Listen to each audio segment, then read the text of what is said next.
Today's episode of Off the Timeline is titled The Clemson Hire That Quietly Ended the ACC.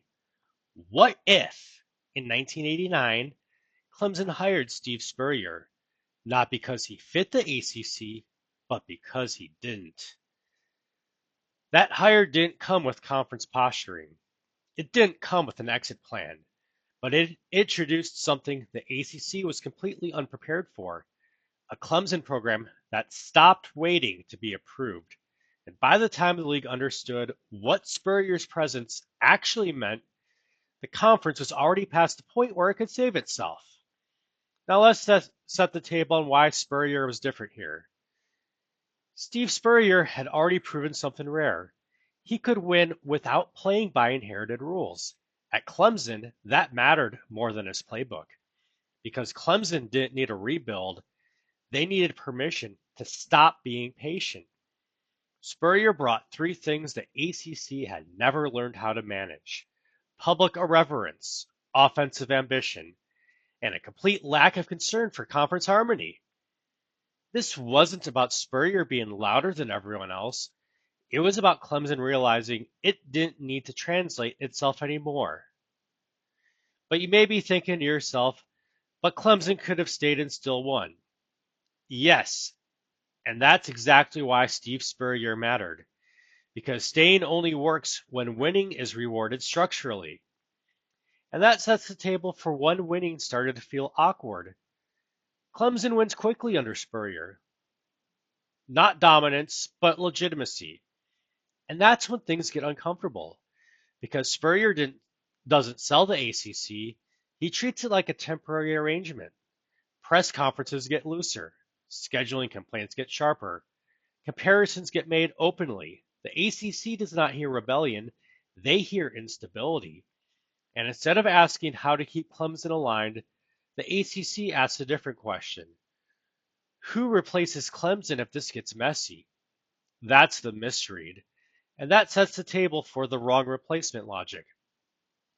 Georgia Tech becomes a symbolic answer to this question: smart, controlled, approved. And Spurrier, without ever saying it directly, exposes the flaw. Because every time Clemson wins with speed and swagger, Georgia Tech's competence feels smaller. The ACC convinces itself Spurrier is the anomaly, that Clemson is the problem. But Spurrier isn't breaking the conference. He's just revealing how little appetite it has for discomfort. And that sets the table for the move that felt temporary but was not. Within a few years, Clemson leaves for the SEC. It's framed publicly as a risk. Privately, ACC leadership believes something critical: this is survivable once Spurrier leaves. They treat the move like a personality problem. That assumption shapes everything. Because Clemson doesn't stumble, they don't need time to adjust. They don't need rebranding. They just fit. And suddenly, the problem isn't Spurrier. It's that Clemson looks more comfortable without the ACC than with it.